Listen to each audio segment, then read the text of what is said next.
Alright guys, this is your last lesson of the school year.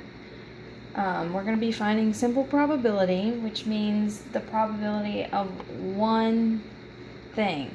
So the lottery is probability, like what are the chances of winning the lottery? That's probability. If you flip a coin and say, oh, what are my chances of landing on heads? Or what are my chances of landing on tails? That's probability. So when we do this, we write them as fractions. So whatever I'm asking for, if I say what's the probability of flipping a coin and it landing on heads, your event would be heads. And that's always your numerator in your fraction. And then however many total objects there are is going to be your denominator. So on a coin, there are two total objects, a heads and a tails. So the probability of getting heads would be 1 heads and then 2 total. So 1 over 2 or 1/2. Okay, so that's all you do. So if you have this, we're going to say this is a spinner, like if you were to pluck it and it would spin around. So if this is a spinner, what's my probability of the arrow landing on the letter C? So you count how many C's there are. There's only one. That's my numerator. And then how many total chances are there in all? 1, 2, 3, 4. That's my denominator. So there's my answer. You have a 1 out of 4 chance. Okay? The probability of landing on a vowel. Your vowels are A, E, I, O, and U. There's only one vowel here. And always count your total for the denominator. So this spinner, all of these are going to have the same denominator, 4, every time, because there's 4 possible outcomes that you could land on. So again, denominator is 4. So these two events have the exact same probability. The probability of a consonant, those are all of your letters that are not vowels. So we have a B, a D, and a C, so that's 3 consonants.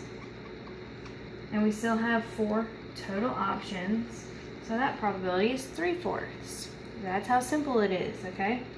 If you have a dice with 6 sides, this means the probability of a number greater than 4. How many numbers are greater than 4 on a dice? Well, you have a 5 and a 6. That's 2 numbers greater than 4. And on a dice, you have 6 total chances. Now, if you get a fraction that can be simplified, you want to go ahead and simplify it. So that final answer would be 1/3. You have a 1 out of 3 chance.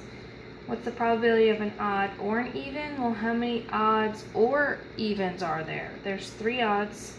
There's 3 evens, so that's 6 that are odd or even, because all the numbers are odd or even. And there are 6 possible numbers on a dice. That simplifies down to 1 whole. Okay, so this means it's definitely going to happen. That you're definitely going to land on an odd or an even number. There's a 100% chance. If someone asks you to bet on that, you better go for it, because it's a 100% chance you're going to land on an odd number or an even number. Alright, the probability of landing on a Q. There is no Q on here.